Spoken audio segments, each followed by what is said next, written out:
최경식 남원시장이 허위 학력을 기재했다는 의혹으로 구설에 올랐습니다. 경찰은 이런 내용의 고발장을 접수하고 사실관계를 확인하고 있습니다. 전북 지역 시민사회단체 활동가들이 우범기 전주시장 당선인과 언론사 기자 등을 경찰에 고발했습니다. 이들은 이른바 선거 브로커 사건과 관련해 공직선거법 위반 등 혐의로 고발했습니다. 장마철 영향으로 인해 전북 지역은 이번 주 내내 오락가락 빗줄기가 이어질 전망입니다. 하지만 아직까지 재해 예방 조치가 이루어지지 않은 곳도 있어 우려를 낳고 있습니다. 김제시의회 제9대 전반기 의장에 민주당 소속 4선 의원인 김영자 의원이 선출됐습니다. 부의장은 민주당 소속 황배연 의원이 선출됐습니다.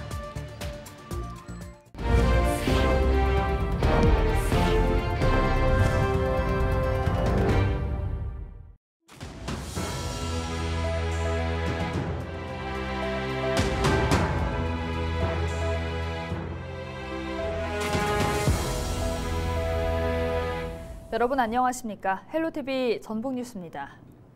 장마철 영향으로 인해 전북 지역은 이번 주 내내 오락가락 빗줄기가 이어질 전망입니다. 집중호우나 태풍이 올라오는 시기면 기상 소식에 늘 마음을 졸이는 분들이 있는데요. 2년 전 섬진강댐 방류로 인해 침수 피해를 입은 지역 주민들입니다. 아직까지 재해 예방 조치가 이루어지지 않은 곳도 있어 빠른 조치가 필요해 보입니다. 김남우 기자가 현장 취재했습니다. 지난 2020년 8월 집중호우로 제방이 붕괴됐던 섬진강 일대입니다. 농경지와 축사 등이 물에 잠기고 수천여 가구가 침수 피해를 입었습니다. 당시 침수 피해로 남원과 순창, 임실 등 섬진강댐 하루 8개 시군 수해민 6천여 명이 신청한 피해액만 2,900억여 원에 달합니다. 수해 발생 후 2년여의 시간이 흘렀지만 대책 마련은 더디기만 합니다. 당시 침수 피해 지역 중 순창군 유적교 주변이나 유등면 체육공원 일대는 여전히 하천 정비가 이루어지지 못한 상태입니다. 2년 전 하천수가 범람하면서 수해가 발생했던 지역입니다. 보시는 것처럼 하천 쪽에서 자라고 있는 나무들이 아직까지 제거되지 않으면서 주민들은 추가 피해를 우려하고 있습니다.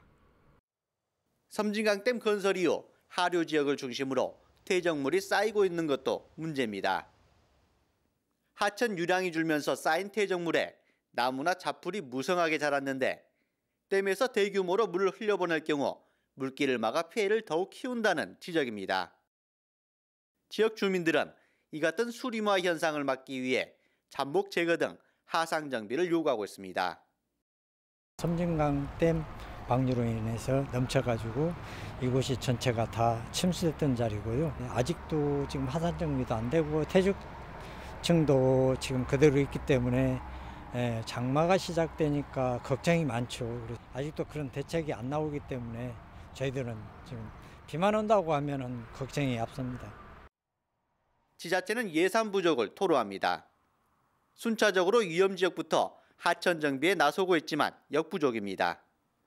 섬진강에 있는 지자체는 하천 유지관리라든가 아니면 자전거 유지관리 있잖아요. 예. 그 명목으로 해가지고 이제 1년 얼마씩 내려보내줘요. 하상 준설 있잖아요. 네. 그걸로 지금 이제 일부 저기를 했고요. 해마다 저기를 해요. 예산에 맞춰가지고. 올해 전북도가 여름철 재해 취약 지역으로 지정 관리 중인 곳은 450여 곳에 달합니다. 특히 장마철 집중호우나 태풍 발생 시 침수 위험이 있는 지역만 120여 곳이 넘습니다. 수년째 침수 대책 마련이 지지부진한 가운데 수해 발생 지역 주민들은 불안한 하루를 보내고 있습니다. 헬로티비 뉴스 김나우입니다. 전북 지역 시민사회단체 활동가들이 우범기 전주시장 당선인과 언론사 기자 등을 경찰에 고발했습니다. 이들은 전주시장 선거 예비 후보였던 이중선 씨의 폭로로 시작한 이른바 선거 브로커 사건과 관련해 공직선거법 위반과 업무상 배임, 횡령 등 혐의로 우 시장과 언론사 기자, 기업 관계자들을 고발했다고 밝혔습니다. 전주지검은 앞서 공직선거법 위반 혐의로 민주당 전북도당 전 간부 A씨와 지역 내 한 시민단체 전 대표 B씨를 구속 기소한 바 있습니다. 철저하게 일점 이력도 없이 조사하라는 것이고 또 하나는 선거가 끝났다고 항상 유야무야하는 이런 식으로 하지 말고 철저하게 조사해야 된다 이거죠. 최경식 남원시장이 허위 학력을 기재했다는 의혹으로 구설에 올랐습니다. 전북 정치권 등에 따르면 최 시장은 지난해 7월 15일 전북도의회에서 출마 의사를 밝히는 기자간담회를 하면서 보도자료에 서울 모대학 모 학과 졸업이라고 적시한 것으로 알려졌습니다. 상대 후보 측 관계자는 최 시장이 해당 대학과 학과를 졸업했다는 근거가 명확하지 않다고 주장했습니다. 경찰은 이런 내용의 고발장을 접수하고 사실관계를 확인하고 있습니다. 이에 대해 남원시 관계자는 경찰 수사에 성실히 협조해서 사실과 진실이 밝혀지도록 하겠다고 밝혔습니다. 김제시의회 제9대 전반기 의장에 민주당 소속 4선 의원인 김영자 의원이 선출됐습니다. 부의장은 민주당 소속 황배연 의원이 당선됐습니다. 같은 당 소속 이병철, 이정자 의원이 의장과 부의장 후보자로 등록했지만 낙선했습니다. 김제시의회는 6일 상임위별위원장을 선출해 전반기 원구성을 마무리할 계획입니다. 김제시의회 품격을 높이기 위해 시민과 격이 없는 대화와 소통으로 눈높이에 맞는 의정활동, 발로 뛰는 의회, 의원님들의 창조적인 의정생활을 위한 충실한 조력자가 되겠습니다. 정읍시의회가 제9대 전반기 의장에 고경훈 의원을, 부의장에 황혜숙 의원을 만장일치로 추대했습니다. 고경훈 의장은 더불어민주당 소속 3선, 황혜숙 부의장도 민주당 소속 3선 의원입니다. 정읍시의회는 6일 상임위별위원장을 선출해 전반기 원구성을 마무리할 계획입니다.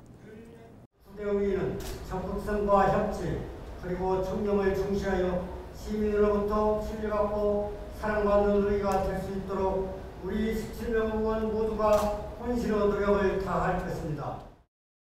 제9대 전북 남원시의회 전반기 의장에 전평기 의원이 선출됐습니다.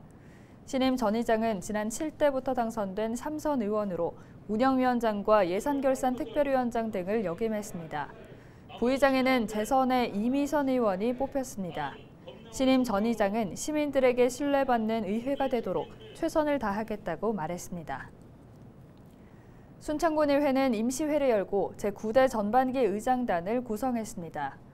순창군의회는 전반기 의장의 신정희, 부의장의 마화룡, 행정복지위원장의 오수환, 경제산업위원장의 최용수 의원을 각각 뽑았습니다. 신 의장은 군민 위주의 현장 의정 활동을 펼치고 집행부와는 견제 협력하는 동반자가 되도록 노력하겠다고 말했습니다. 순창군 최영일 군수가 정주 인구 증대 등 민선 8기 군정 비전을 밝혔습니다.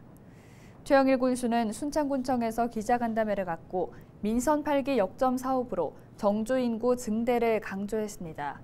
또 중요 공약 사업으로 귀농귀촌 전원마을 500호 조성에 대한 의지도 전했습니다.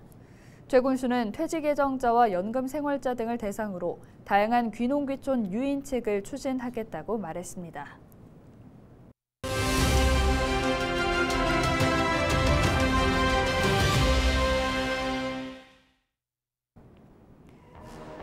때이른 무더위가 연일 기승을 부리는 요즘입니다. 온열 질환자도 속출하고 있는데요. 올해 들어 집계된 온열 질환자는 434명. 지난해 같은 기간보다 3배 가까이 늘었고 벌써 3명의 사망자도 나왔습니다. 오후 3시에서 4시에 가장 많이 발생하지만 5명 중 1명은 낮 12시 이전에 발생해 오전에도 방심할 수 없습니다. 온열 질환이 위험한 건 높은 기온이 뇌 기능을 저하시켜 어지러움이나 현기증, 두통 등의 증상에도 그늘로 가거나 물을 마셔야겠다는 이 생각조차 못할 수 있기 때문입니다. 최악의 경우 목숨을 잃는 이유도 여기에 있습니다. 6일부터 다시 장마가 찾아와 열기의 습기까지 더해진 더위가 이어진다는 소식인데요.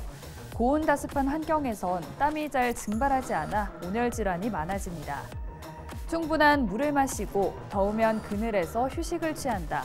이처럼 온열 질환을 예방할 수 있는 3대 수칙은 거창하지 않은데요. 간단한 응급조치만으로도 목숨을 구할 수 있습니다. 자칫 소중한 생명을 잃지 않도록 주의가 필요한 계절이라는 사실을 잊지 말아야겠습니다. 지금까지 데일리 브리핑이었습니다.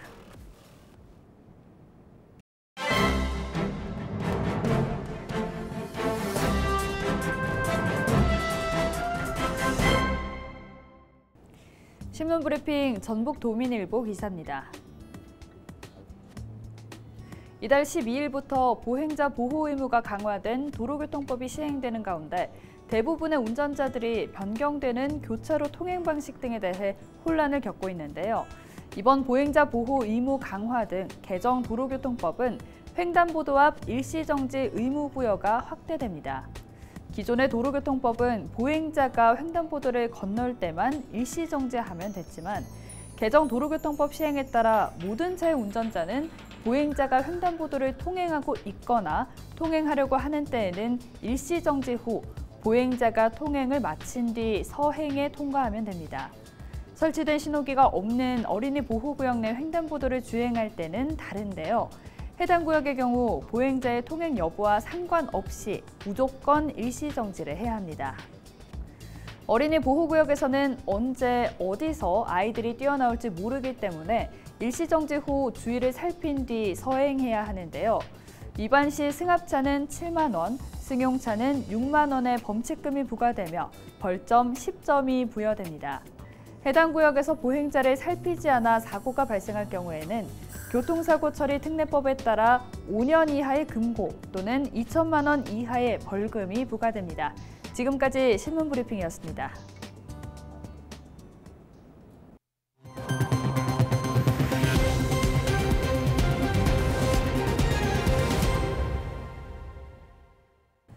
이상으로 뉴스를 마칩니다. 함께해 주신 여러분 고맙습니다.